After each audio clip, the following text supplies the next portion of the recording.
Example na lang sa VIP seats.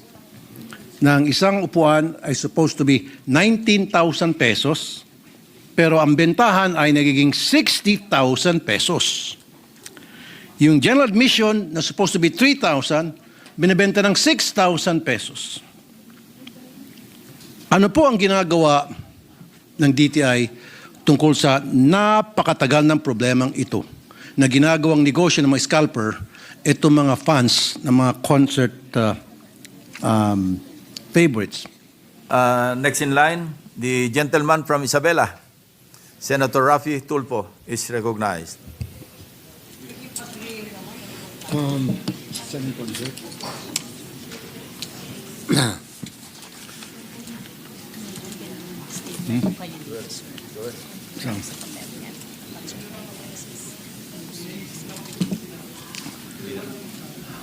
Good afternoon, Mr. President. The Filipino crowd never disappoints pagdating sa concert. Panalo talaga ang Pinoy crowd. Kaso, bukod sa hassle, pagpunta at paalis ng venue, di labong mas mahal ang bentahan ng concert tickets dito sa atin. Tulad na lamang itong Blackpink concert, itong nakaraang weekend, Sabado at Linggo. Talamak yung naging bentahan ng napakamahal na ticket na nanggagaling sa mga scalper. Example na lang sa VIP seats. Na ang isang upuan ay supposed to be 19,000 pesos, pero ang bentahan ay nagiging 60,000 pesos. Yung general admission na supposed to be 3,000, binibenta ng 6,000 pesos. Ano po ang ginagawa ng DTI tungkol sa napakatagal ng problemang ito na ginagawang negosyo ng mga scalper itong mga fans ng mga concert favorites? Bakit po hindi na-address itong issue nito, Mr. President? Sangayon po ako at talagang talamak na itong scalping na tinatawag na marami talaga nagagoyo sa napakatataas na presyo. Ang sabi ng DTI, at hindi ako sangayon sa paghuhugas kamay, pero ang sabi nila, hindi daw nila magagawa ng paraan kasi customer to customer. Wala daw kinalaman sa business to customer. So they're not protected by the Consumer Act. Palagay ko, kinakailangan imbestigahan ito at gawan ng paraan kasi talamak na nga. Customer to customer, what does it mean? Kasi ang ticket binibili sa SM, ticketing office. So they're not being purchased. Ang nangyari kasi, itong mga scalper, gumagamit napakaraming account para ma-corner by the bulk yung number of tickets na desire nila. At pinapayagan yan ng ticketing office ng SM. Wala bang way na ginagawa kayo monitoring to ensure na hindi dapat mangyari ito? Halimbawa sa ibang bansa, let's say sa Indonesia, pag ikaw ay pumasok sa concert, bumili ka ng ticket, of course, to credit card, ipapakita mo yung ticket mo, magpapakita ka ng ID, dapat yung ticket mo, nandun yung credit card number mo, at yung ID mo tumutugma. Dahil kapag hindi ka papasukin. In this way, totally ma-eliminate na natin yung mga scalpers. Madam President, Mr. President and Tama Madam po. Sponsor. Mr. President, that is correct. And the constraint is really in the law itself kung pwede natin amyendahan. Kasi right now, nakalimita siya sa business to consumer. Yung nanggogoyo o nag-overprice o substandard ang binibenta ng mga negosyo at binibenta sa consumer. In this case, whether online or in person, it's one consumer who bought the ticket and someone who's willing to buy it at a much higher price. So ang gusto sana ng DTI, at tumihingi sila ng tulong natin, na pwedeng palawakin itong consumer rights natin ngayon at isama na itong panggogoyo na consumer to consumer. Okay, what about kung makipag-coordinate ang DTI, Mr. President, Madam Sponsor, sa DICT para matrack down yung mga gumagamit ng napakaraming account at bumibili ng by the bulk ng mga concert tickets? Yes, tama po yan. And I'm actually encouraging them na makipag-MOA na nga sa DICT para matrack ito. Kasi pareho silang binigyan ng responsibilidad ng digital surveillance and tracking. At meron naman silang opisina, yung Fair Trade Enforcement Bureau, kung sana makipag-usap sila sa DICT para matigil itong talamak na mga pangyayari. So hanggat hindi tayo gagawa ng legislation ukol dito, Mr. President, Madam Sponsor, happy-happy palagi ang mga scalpers. Nako, hindi po pwede yan. Ang pinipilit ko nga sa kanila na magkaroon na ng MOA with DICT. At together, kahit wala pa yung batas, kaya na nilang i-track ito at gamitin na nila yung e-transactions, yung e-commerce, internet transactions, digital surveillance, lahat yan. Yes. Pwede namang gamitin yung mga batas na yan. Talaga, thank you po, Madam Sponsor, for that answer. So when will this happen? Next decade? Kasi napakatagal na po nito eh. Matanda na tayo by the next decade, hindi Baka dapat. wala na tayong lahat dito, buhay pa rin mga scalpers. At Tama sasabihin po. ng DTI, gagawa namin ng paraan. Oh, gawa na ninyo ng paraan, sana. with your permission and the sponsor. Yes, Mr. Unfortunately, wala po tayong Anti-Scalping Act. Ano? There were attempts in the past to legislate, pero wala, nothing has come out of it.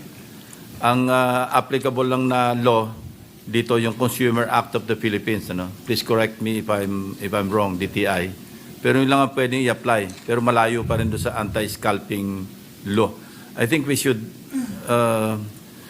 file a bill that should deal with the scalpers. Thank you, Mr. President. Yes, definitely. I'll talk to my legis team and draft a bill pertaining to that, the anti-scalping. Maraming salamat, Mr. President. At talaga i-fast track na natin yan. Pero habang wala pang batas, tulad nga ng sinabi ni Senator Tulfo, hindi naman tayo makapag-intay. Magmawa na muna sila sa lahat ng kinauukulan, katulad ng DICT.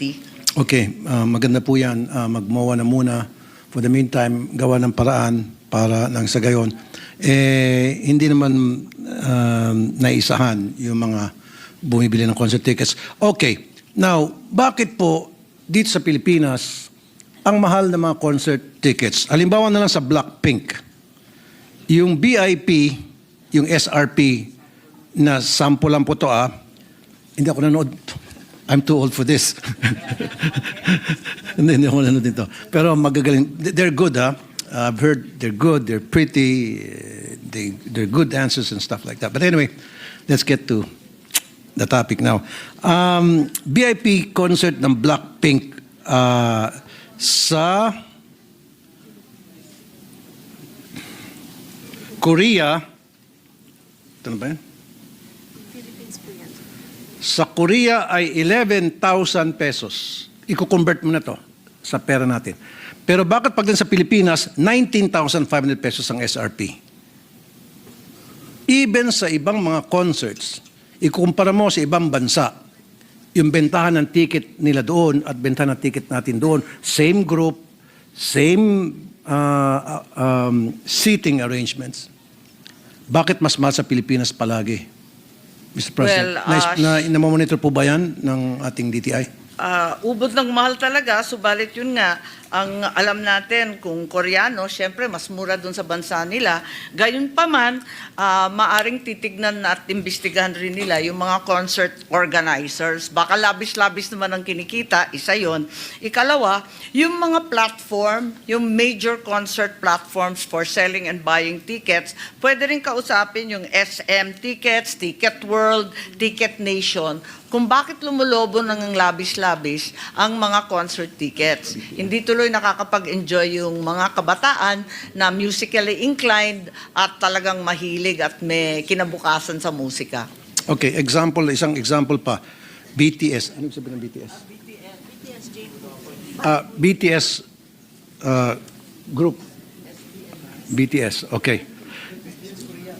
Korean din. Okay. BTS tickets noong April 2025. Sa Indonesia, 14,000 ang halaga nung VIP tickets nila doon para sa BTS.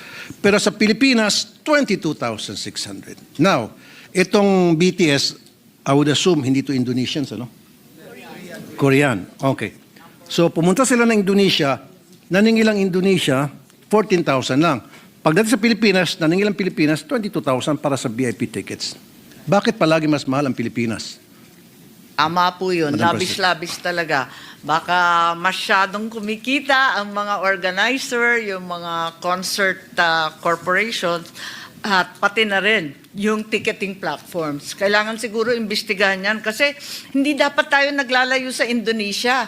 Yung kanina po, yung sinasabi sa Korea, maintindihan pa natin, pero yung Indonesia at Philippines, dapat tabla lang. Dapat, Mr. President, Madam Sponsor. Kaya nga po, meron bang way na yung ating DTI makikialam at siguraduhin na dapat hindi naman pagdating sa Pilipinas, yung magkukonso sa atin na grupo, kung ano man yung grupo na yun, ay mas mahal pa pag sila ay kumanta sa ibang bansa. As a matter of fact, there are people who told me na mas mura pa kung sila ay pupunta sa ibang bansa, magkukonsert yung gusto nilang puntahan na grupo, namasahe na sila, nag-hotel pa sila, mura pa. Mas nakamura pa sila kaysa dito sila manonood dahil napakamahal. Doble-doble, triple ang patong. So I think that's one thing. I know DTI is acknowledging this na tama yung sinasabi ko. It's about time na pagandahin naman natin siguro yung sistema at wag naman tagain yung mga Pilipino Tama po. sa mga concerts. Tagantaga po, Madam yung hinihingi ng DTI, isa pang amyenda sa batas. Ito yung sa Price Act na sinasabi nila, ang sakop lang nito basic necessities katulad ng rice, corn, etc. At saka prime commodities katulad ng harina, canned pork at iba pa. Wala rito yung concert tickets and entertainment. Kaya namumroblema lagi sila, kaya kung maaari, palawakin natin ang sakop ng price control. Oh, example, Coldplay Band. Korean pa rin to? Okay, Coldplay Band. Nung pumunta ang Coldplay Band sa Korea, ang halaga ng ticket nila doon para sa Coldplay Band was only 5,885 pesos. Pumunta ng Pilipinas, ginawan triple. 15,000. Again, palagi nangunguna ang Pilipinas pagdating sa pinakamahal na concert tickets. Lamang na lamang tayo. Pero this time, siyempre lahat tayo gusto tayong lamang. Pero this time, ayokong lamang tayo. Dapat patas. So this is something that DTI has to look into. Mr. President, Madam Sponsor. Sang-ayon po tayo dyan at huwag tayo na iisahan lagi. Tinataga naman yung kabataan lalo. Yung Coldplay, hindi dapat ganyan kamahal. Medyo laos na rin sila. Naabutan ko pa yun. Kaya sana mas mura ng kaunti.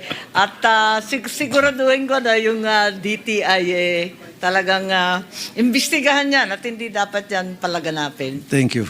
Ito, kaedad natin to. Kapanahonan natin to, Madam Sponsor. Rod Stewart, 2024, na-cancel yung kanyang concert. Maraming nakakuha ng refund, maraming hindi. Yung mga nakakuha ng refund, it took them 21 days up to 30 days bago makakuha ng refund sa ticket nila. Now, paano natin habulin itong mga hindi nag-refund na sa tamang oras at hindi talaga nag-refund at all ng mga concert tickets na hindi naman natuloy yung concert? Madam Sponsor. May opisina ang DTI at dito tayo nananawagan, yung Fair Trade Enforcement Bureau, FTEB.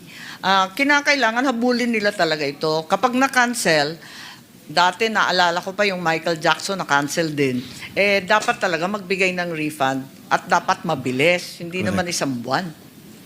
Yes, tulad ng Alesso. Ano to? Korea pa rin? DJ. Oh, no show. Si Vanessa at ang nagbigay nito. 2022, no refund at all. Zero. Sa mga bumili ng ticket. Now, Madam Sponsor, Mr. Sana President. nare-report yan dun sa Fair Trade na bureau nila ng DTI kasi kinakailangan imbestigahan yan. Hindi naman dapat yung ganyan. Okay. Last na lamang po. So, doon po sa akin suggestion, mag-agree ba sa akin ng DTI tulad ng ginagawa sa Indonesia, if you buy a ticket online, of course, you're using your credit card or credit card. Or ano pa yung isang card? Debit card. And then, kuha ka ng ticket because of the credit card and debit card na ginamit mo. Pag pupunta ka sa concert venue, ima-match up nila, ibabangga nila sa ticket na nakalagay yung credit card mo doon sa hawak-hawak mong ID at mukha mo.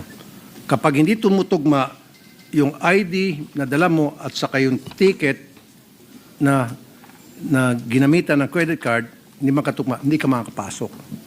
Can we not do that? Palagay ko pwedeng pag-aralan yan kasi magandang safeguard din yan. Yun nga lang, syempre, kapag binili ng barkada at rinegalo para sa birthday o di kaya yung magulang ang nagpagamit ng credit card, doon na lang siguro yung mga sitwasyon na hindi magmamatch sa ID yung nagbayad. Okay, sige. Dapat may maliwanag na paliwanag. Pero kailangan siguro pag-aralan natin yan. Tama Madam po. President, Mr. Sponsor. Mr. President, Madam Sponsor. Yun lang po. Maraming salamat po, Madam Sponsor, Mr. President. Thank you very much. These are very useful safeguards and amendments that we can keep in mind. Sana sa susunod na budget hearing ng DTI, mas na-actionan na itong mga scalping at iba pang online scam. Salamat po. Thank you, Senator Tulfo.